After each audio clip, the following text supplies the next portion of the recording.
The Empire was the most powerful force in the known galaxy. For 100 years, they had conquered star system after star system.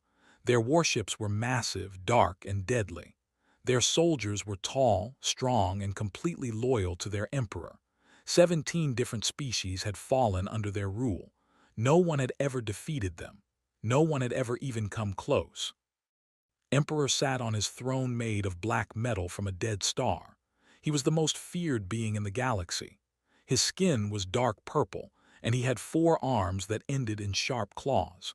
His eyes glowed red in the dim light of his throne room. Around him stood his advisors, his generals, and his priests. They all waited for his command. "Today," Emperor said, his voice deep and terrible, "we declare war on the humans." The advisors nodded, the generals smiled, the priests began to chant prayers of victory. The humans were a young species. They had only been part of the galactic community for 200 years. They had a few dozen colony worlds spread across one small corner of the galaxy. Their ships were smaller than ships. Their technology was not as advanced. They should be easy to conquer. "Send the declaration," Emperor commanded. "Let them hear the war cry of the Empire. Let them know that their end has come." The transmission went out across space. It traveled through relay stations and communication networks. It reached every human world, every human ship, every human outpost. The face of Emperor appeared on millions of screens. Admiral was on the bridge of her flagship, the Indomitable, when the transmission arrived.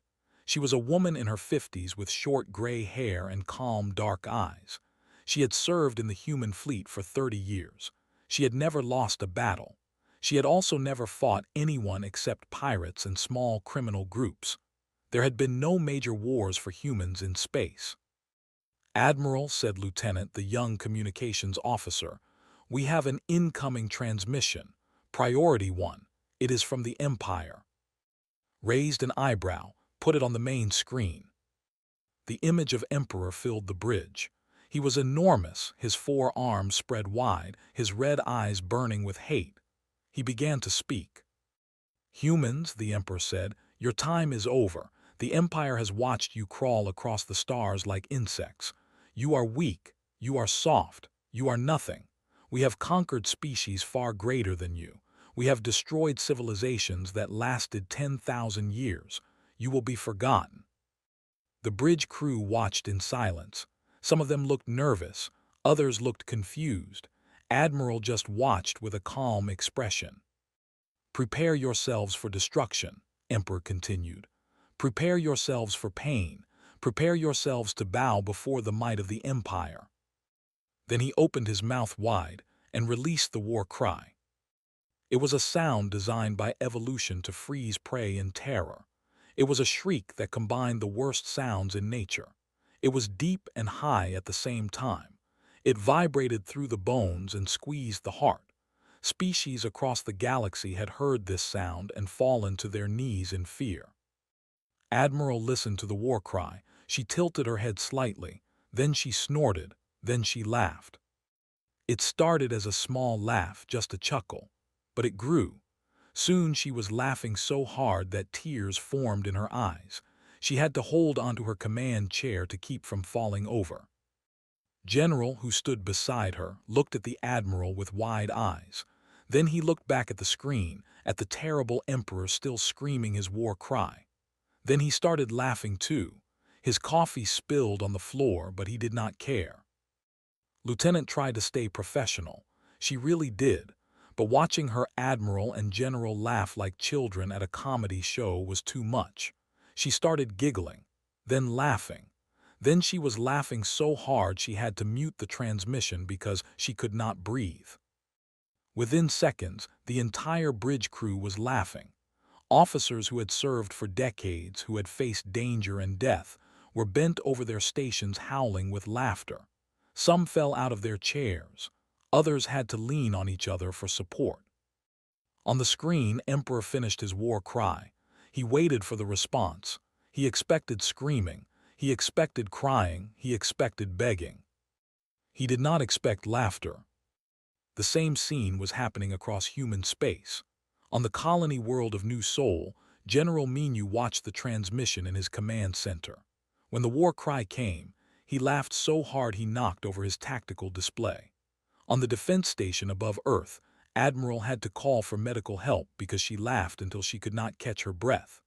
On the carrier Eternal Spring, Captain played the war cry 3 times and laughed harder each time. The ambassador to the Galactic Council was very confused. He stood before the assembled representatives of 100 species and demanded an explanation. "This is an insult," the ambassador said, his 4 arms waving angrily. "The humans have responded to the sacred war cry of Emperor with mockery. This is unacceptable. This is offensive. This is grounds for immediate and total annihilation." The council members looked at each other. Most of them had heard the war cry before. Most of them had felt fear when they heard it. They did not understand why humans would laugh. Admiral was called to answer for humanity. She appeared on the council communication screen, still trying to control her smile. "We apologize," she said. Her voice was steady, but her eyes still sparkled with amusement. "We meant no disrespect. It is just—" She paused, trying to find the right words. "Just what?" the ambassador demanded. Looked directly at him. Her smile faded and something cold appeared in her eyes, something ancient, something dangerous. "It is just that we have been waiting for someone to actually challenge us," she said. The council chamber went silent. The ambassador took a step back without realizing it.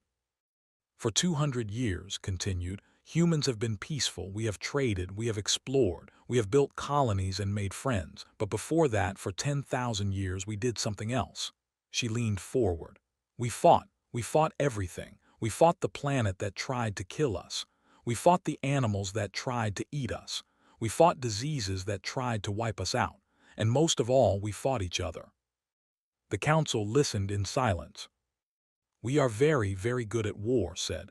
"We do not enjoy it anymore. We have learned that peace is better, but the skills are still there. The instincts are still there. And when we heard your emperor screaming about how he was going to destroy us—" She smiled again, but this time it was not a friendly smile.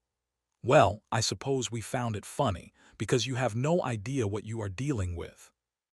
The ambassador stood tall and tried to look threatening. "The Empire has never lost a war. We have conquered 17 species. Your threats are empty." Nodded slowly. 17 species, that is impressive. Really it is." She paused. "Do you know how many wars humans have fought against each other? Just against ourselves, not against anyone else." The ambassador did not answer. "Thousands," said. "Maybe millions if you count the small ones. We have been fighting since before we had metal. We have been fighting since before we had writing. We have invented more weapons than you can imagine. We have killed more of our own kind than your empire has ever conquered." She stood up from her chair and walked closer to the screen. "And now," she said, her voice very soft, very calm, "you want to fight us. You want to test yourself against the species that invented war itself. You want to find out what humans can really do when we stop being peaceful." The chamber was completely silent. "We accept your declaration," Admiral said. "We will see you on the battlefield, and please tell your emperor to practice his war cry. The next time I hear it, I want it to actually be scary." The transmission ended.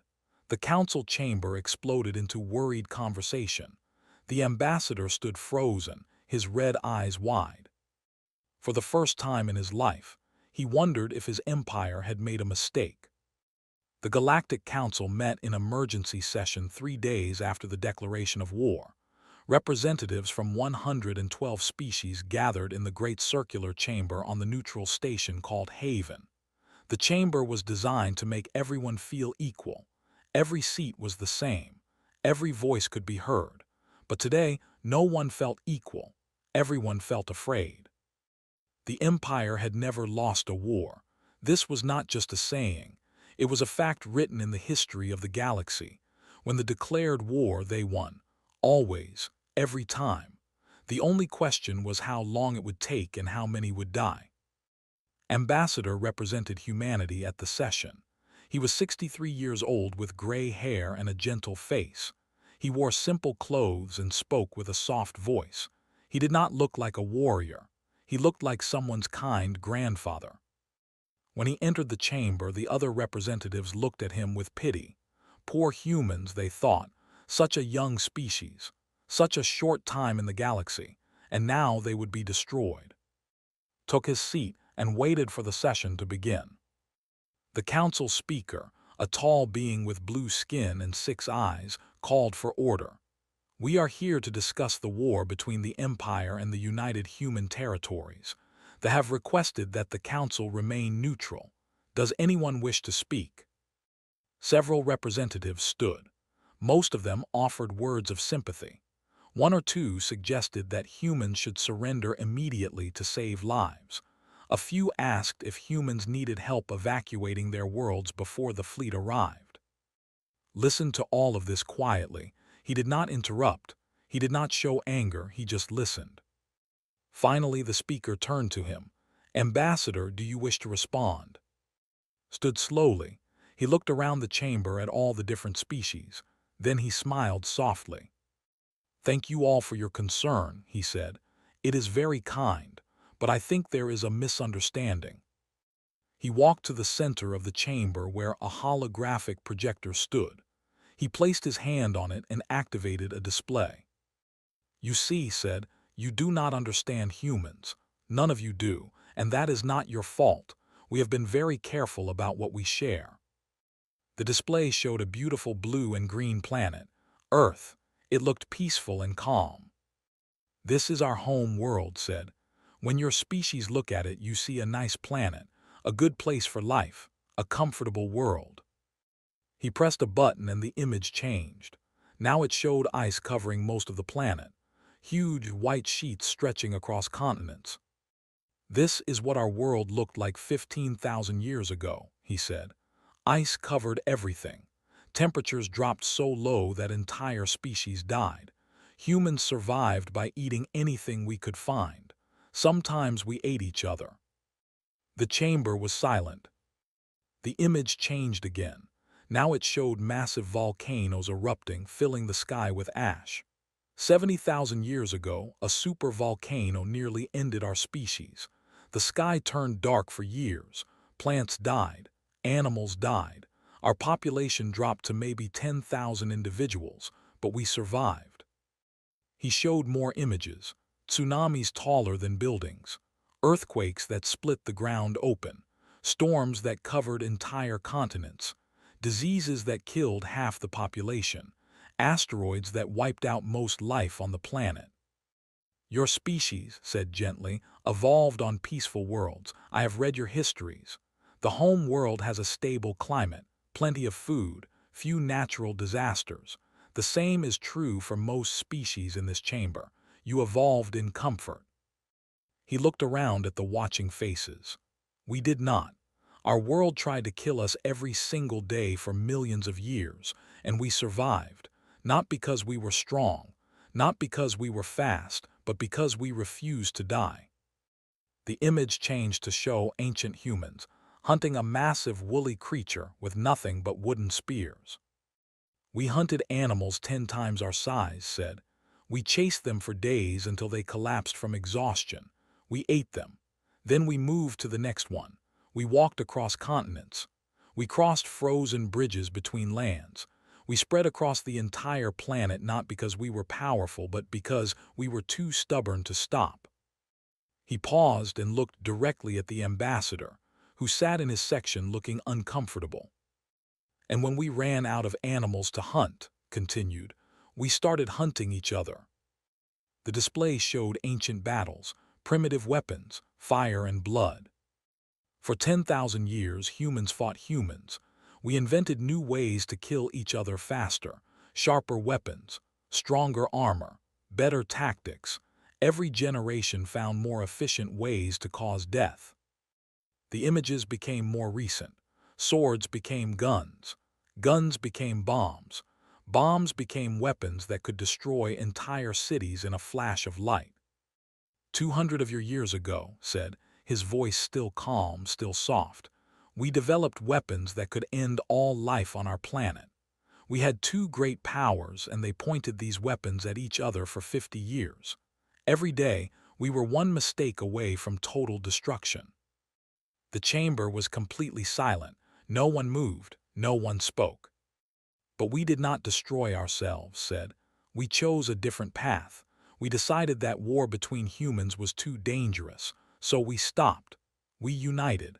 We looked to the stars instead of at each other. For 200 years we have been peaceful. We have learned that cooperation is better than conflict. We have grown past our violent history." He turned off the display and stood in the center of the chamber. "But make no mistake," he said. "That history is still part of us. Every human carries it in their blood, in their bones, in their soul. We are the children of survivors. We come from a long line of people who refused to die no matter what the universe threw at them." He looked at the ambassador again. "Your empire has conquered 17 species," said. "Those species evolved on gentle worlds. They learned to fight only when you came to their doors. They were not ready. They did not know how to resist." He walked toward the section. His steps were slow, but everyone watched him. "Humans are different. We have been practicing for this moment for our entire existence. Not because we wanted to fight you, but because fighting is what we are. It is what we have always been. The peaceful humans you have met for the last 200 years are the same species that burned cities, conquered continents, and split atoms." The ambassador stood up. "You are trying to scare us with old stories. The past is the past. Your species is weak now, soft. You have forgotten how to fight." Smiled sadly. "That is what every enemy has believed, every single one, and every single one was wrong." He reached into his pocket and pulled out a small object. It was a metal tag on a chain. He held it up so everyone could see. "This belonged to my great-grandfather," said. "He fought in a war 80 years before I was born. His side was outnumbered and they had no food. They had little medicine. They were surrounded by enemies in a frozen land." He held the tag carefully. "Do you know what happened? They won. Not because they were stronger, but because they simply refused to lose. They kept fighting when any reasonable species would have surrendered. They kept going when there was no hope left, and in the end their enemies broke first." He put the tag back in his pocket. "That is what humans are," he said. "We do not know when to quit. We do not understand surrender. When you push us, we push back harder. When you hurt us, we get angry. And when you threaten our families, our homes, our children," he shook his head, "you will see a side of humanity that we have worked very hard to forget." The chamber remained silent for a long moment. Finally, the council speaker spoke. "Ambassador, what do you want from this council?" Looked around the chamber one last time. "Nothing," he said. "We do not need your help. We do not need your pity. We only ask that you stay out of our way. This war will be between the Empire and humanity. We would prefer if no one else got hurt." He walked back to his seat. "And please," he added as he sat down, "do not mourn for us too quickly. The May have never lost a war, but they have never fought us before. By the time this is over, I think they will understand why humans are not like other species." He smiled gently. "We are the children of a world that tried to kill us. We survived. We always survive. That is what we do." The session ended shortly after. The representatives left in silence, each thinking about what they had heard. The ambassador returned to his ship and sent a message to Emperor. The message was simple. "The humans are not what we expected. Perhaps we should reconsider." Emperor read the message and laughed. Then he ordered his fleet to advance. He did not believe in old stories and ancient tags. He believed in power, and his empire had more power than any human could imagine. He would learn in time that power is not everything, but that lesson would cost him dearly. General had a reputation. Some called her brilliant, others called her crazy, most called her both. She had commanded the defense of the Orion sector for 15 years, and in that time she had never done the same thing twice. Her officers learned quickly that working for meant throwing away everything they knew about proper military tactics. She did not believe in rules. She did not follow patterns. Every battle was a new experiment, and her enemies never knew what to expect. When the fleet appeared at the edge of the new system, was eating breakfast.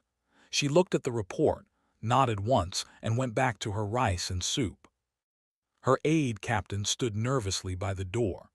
"General, the enemy fleet has 47 heavy warships and over 100 support vessels. They outnumber us 3-1. "Yes," said, sipping her soup, "I can count." "What are your orders?" Thought for a moment. "Tell the fleet to scatter. Everyone goes in a different direction, maximum speed." Blinked. "Scatter, but General, that goes against every principle of fleet defense. If we scatter, we cannot support each other. We cannot form defensive lines. We—" "Captain," interrupted, "what do they expect us to do?" Paused. "They expect us to form a defensive formation between them and the planet. Standard protocol." "And what have they prepared for?" "For standard protocol." Smiled. "Then we will not give them standard protocol, we will give them chaos. Now go, scatter the fleet." Saluted and ran to deliver the orders. The commander was named. He had won 18 major battles in his career. He was considered one of the finest tactical minds in the empire. His battle computer had analyzed 200 years of human military data, and he knew exactly how humans would fight. When the human fleet scattered in 17 different directions, stared at his display in confusion. "What are they doing?" he asked his officers. No one answered, no one knew. "They must be retreating," one officer suggested. "They have seen our strength and are fleeing." Considered this. It made sense. Humans were supposed to be peaceful now. Perhaps they had forgotten how to fight. Perhaps this would be easy. "Pursue them," ordered. "Chase down their ships and destroy them one by one." The fleet spread out to chase the fleeing humans. Each ship group went after a different target. The great unified fleet became scattered across the system. This was exactly what wanted. "Now," she said from her command ship, "begin phase 2. The scattered human ships suddenly changed direction. They had not been fleeing at all. They had been getting into position. Now they came together again, not as one group, but as many small groups, each attacking from a different angle. They found themselves surrounded.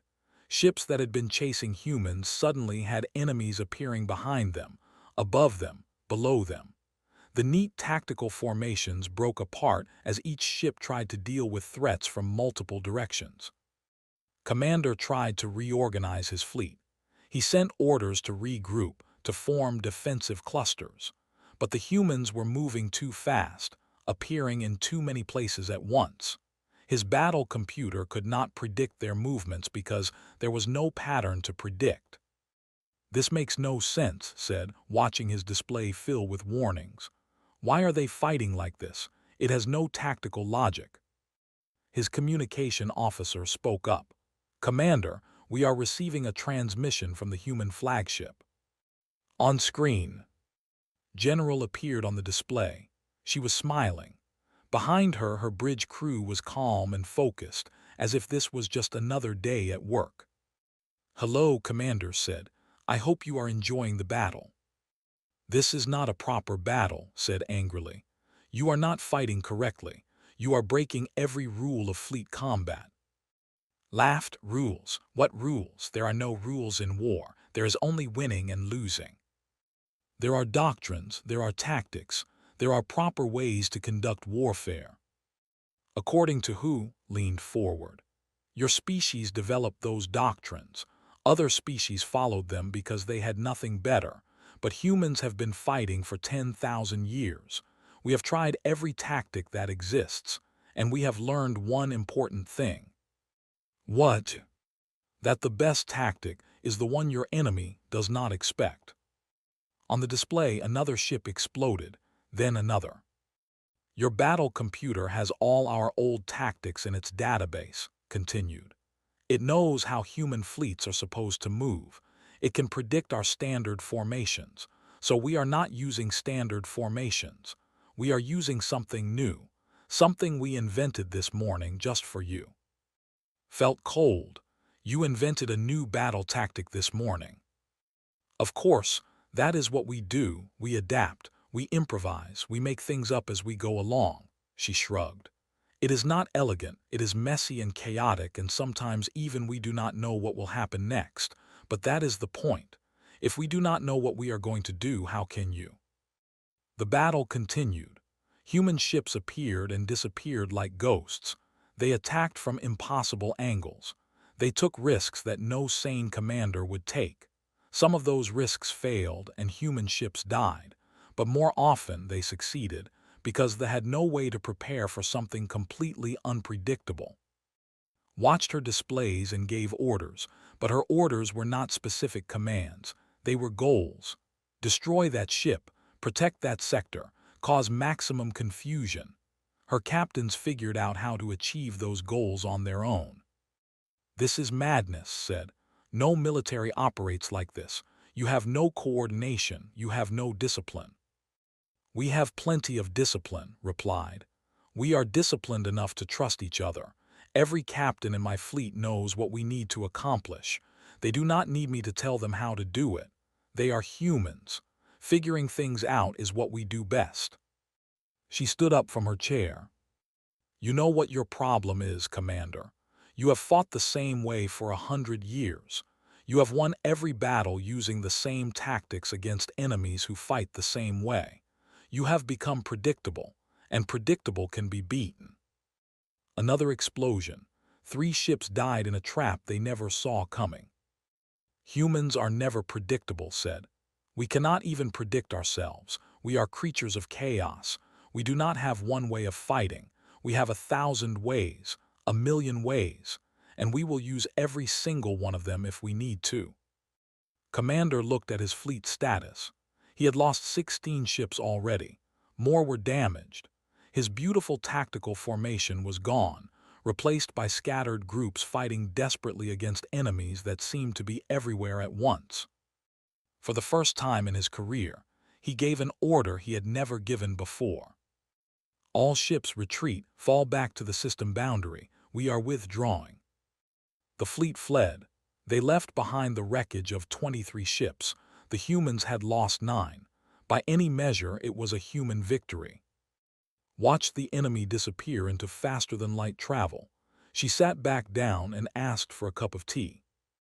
General, Captain said, that was incredible. What do you call that tactic? Thought for a moment. I do not know. I made most of it up while we were fighting. We can give it a name later, or not. We probably will not use it again anyway. Why not? Because now they have seen it. Next time they will prepare for it. So next time we will do something completely different. She sipped her tea. That is the secret, Captain. Never do the same thing twice.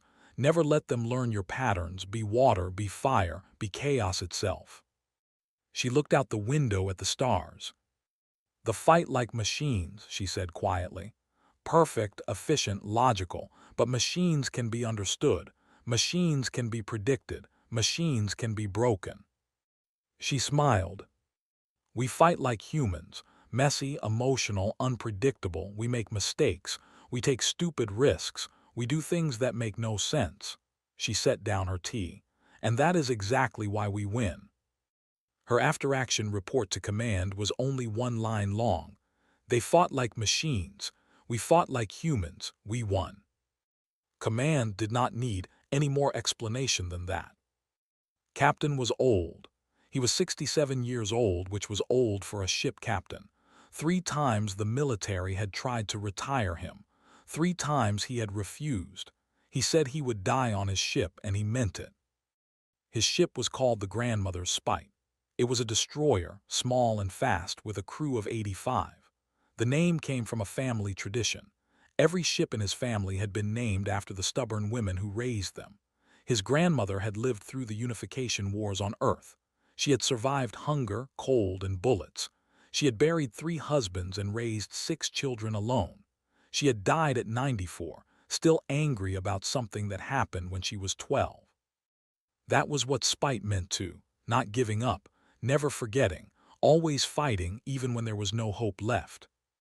The Battle of the Corridor was supposed to be a routine patrol. The grandmother's spite was escorting supply ships through a safe zone, far from the main fighting. There was no reason to expect danger. The surprise attack came from nowhere. 12 heavy warships dropped out of faster-than-light travel directly on top of the convoy. They had found a gap in human sensor coverage. They had slipped through undetected. Now they were here, and the supply convoy had no chance. Gave orders fast. All supply ships run maximum speed, do not stop for anything. He looked at his crew. We are staying. His first officer, lieutenant, stepped forward. Captain, we cannot fight 12 heavy ships. We will be destroyed in minutes. Probably, agreed.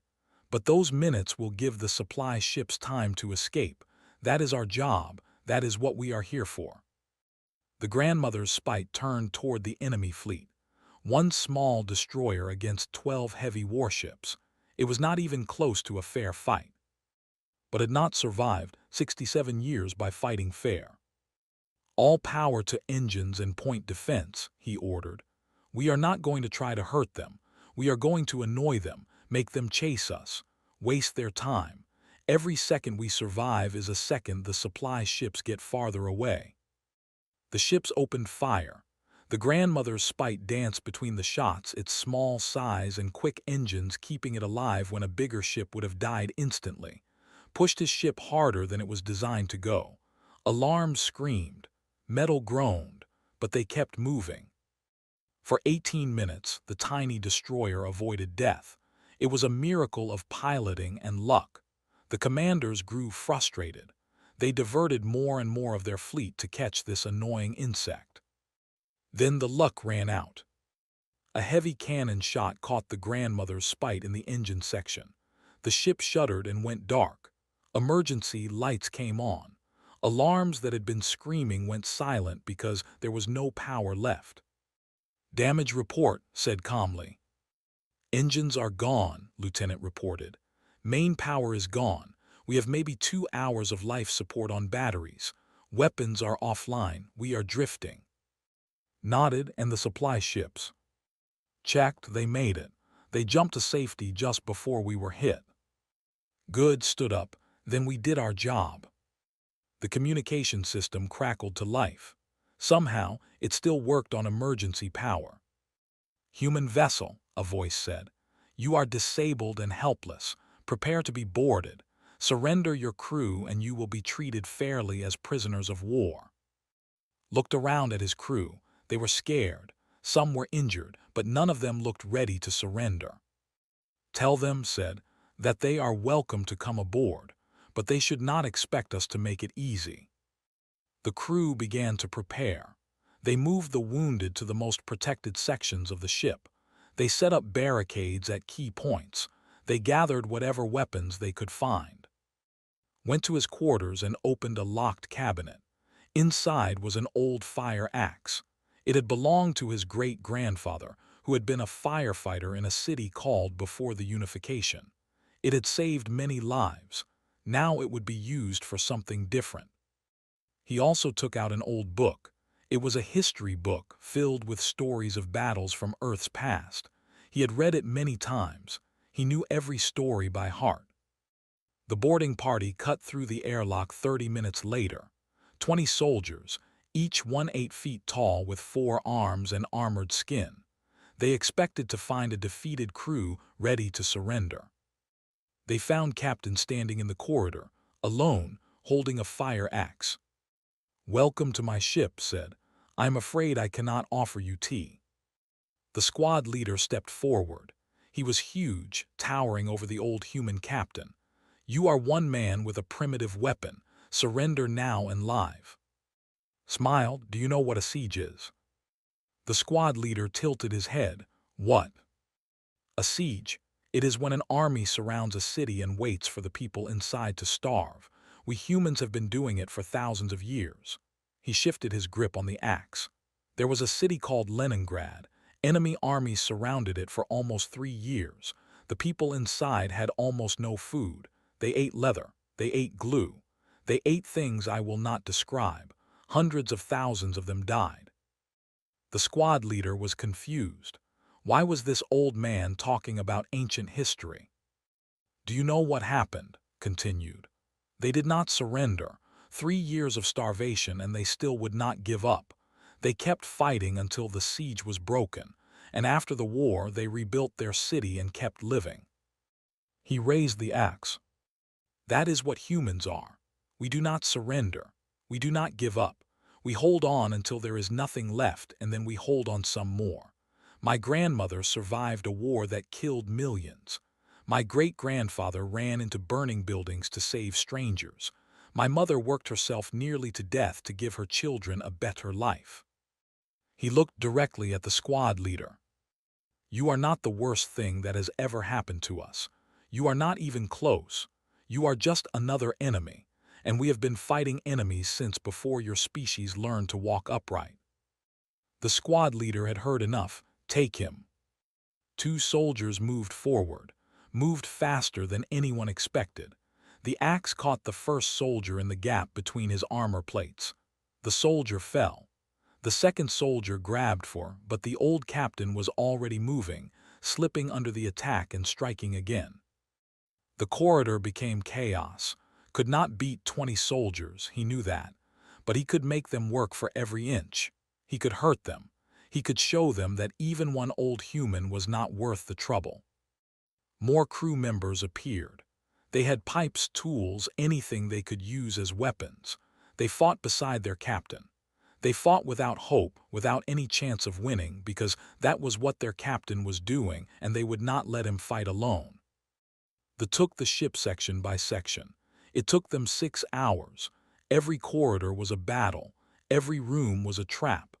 The humans fought with everything they had, and when they ran out of weapons, they fought with their hands.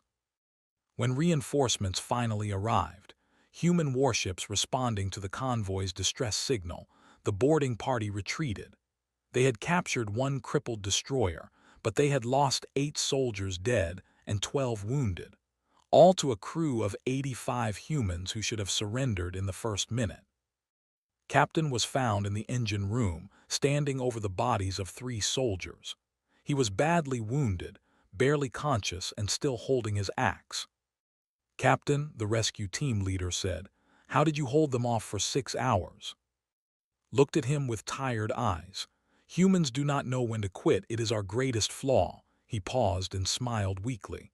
"And our greatest strength." He was taken to a hospital ship and spent 3 months recovering. The military tried to retire him again. He refused again. The grandmother's spite was repaired and returned to service. Its crew, those who survived, requested to serve with Captain again. All of them. The story spread through the fleet. One old captain with a fire axe holding off a boarding party for 6 hours. It became legend. It became inspiration. And somewhere in the military, a report was filed. It said that humans did not follow the rules of war. It said that even when defeated, they kept fighting. It said that the cost of occupying human territory would be higher than anyone had calculated. No one in the command read that report. They were too confident, too certain of their victory. They would learn. Eventually, they would all learn. 1 year had passed since Emperor's declaration of war. 1 year of battles. 1 year of blood. 1 year that had changed everything the galaxy knew about humans. The Empire had expected an easy conquest. They had planned for a war lasting 6 months at most. They had prepared for the usual pattern: quick victories, broken defenses, desperate surrenders, and a new species added to their collection. None of that happened. Instead, they found themselves fighting an enemy that did not behave like any enemy they had faced before. Humans did not form neat defensive lines. They attacked from everywhere at once. They retreated when they should have stood and stood when they should have retreated. They took risks that seemed insane and somehow made them work. And when they lost, they did not surrender. They just kept fighting from the rubble. Admiral stood on the bridge of her flagship, the Indomitable. Through the main window she could see the home world. Its purple clouds swirled peacefully below. Its massive cities glittered with lights. It was a beautiful planet. It was also completely defenseless. The human fleet had fought its way across 3 sectors. They had not won every battle. They had not tried to. They had simply refused to lose the important ones. They had traded space for time, worlds for advantages, ships for openings. And now, after a year of bleeding and sacrifice, they were here, at the heart of the Empire. General stood beside, looking at the planet. He had aged in the past year. They all had. War did that to people. "We could destroy them," said quietly. "Our weapons could burn their cities. Our ships could break their defenses. We have the power." "Yes," agreed, "we do." She did not give the order. Instead, she turned to her communications officer. "Open a channel to Emperor. Tell him I wish to speak." The channel opened. Emperor appeared on the screen. He looked different than he had 1 year ago.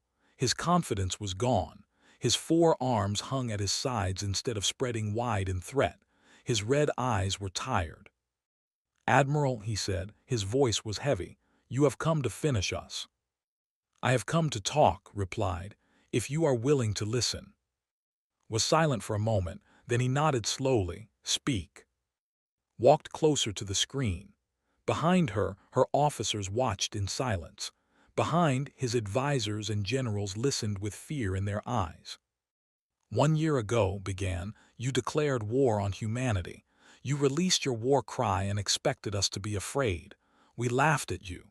Do you remember?" "I remember," said bitterly. "Your mockery was noted."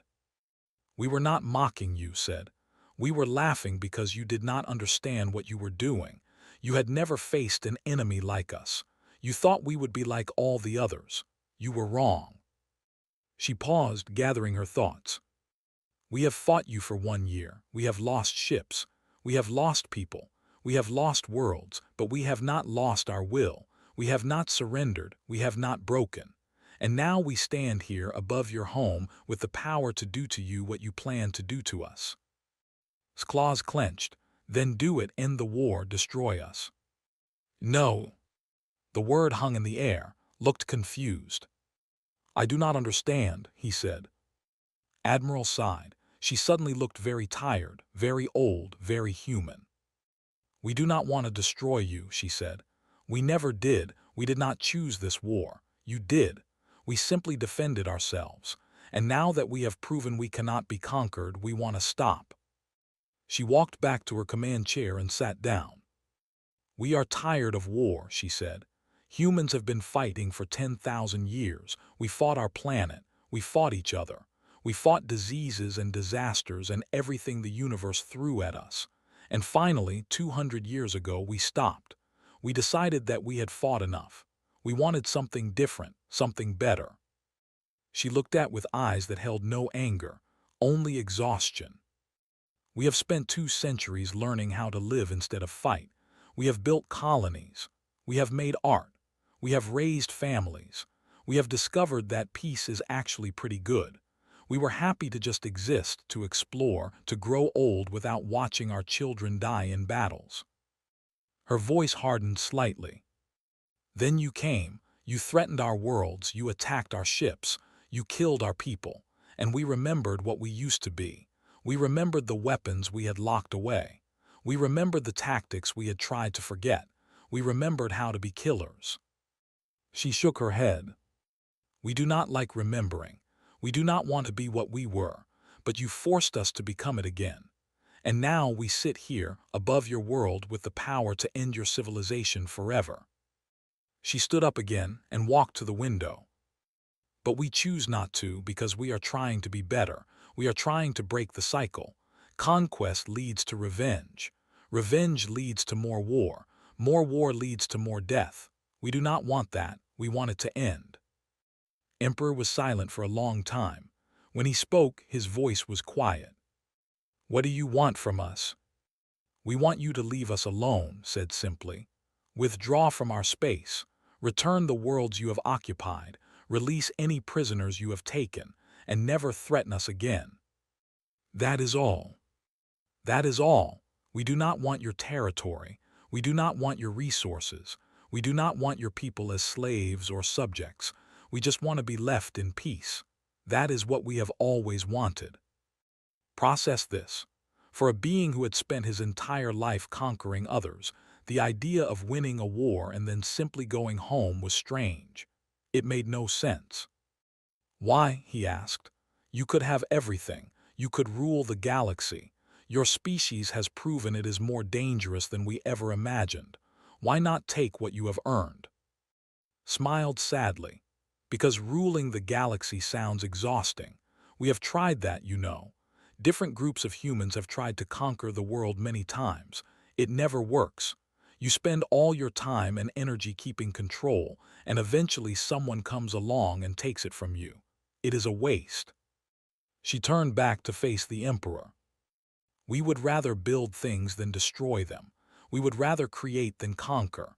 We are happier as traders and explorers and scientists than as soldiers and rulers.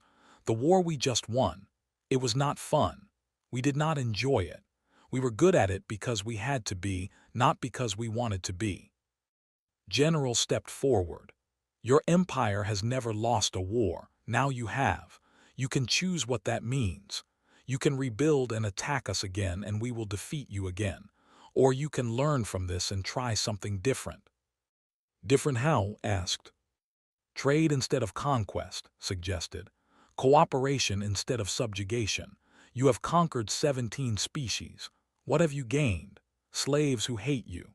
Subjects who wait for any chance to rebel. Resources that cost more to extract than they are worth. Is that really better than partners who help you because they want to?" Considered this.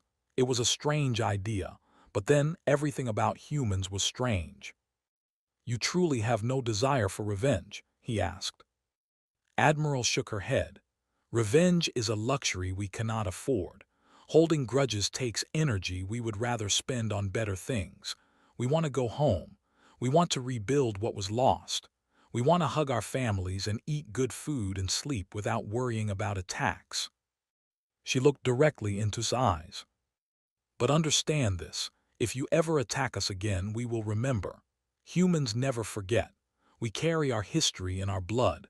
Every battle we have ever fought is written in our stories. And the next time we meet in war, we will not offer mercy. We will finish what you started."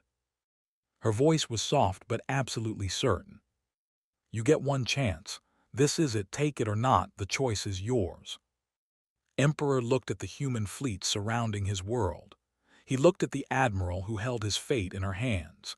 He thought about the reports he had ignored, the warnings he had dismissed, the assumptions that had proven so terribly wrong.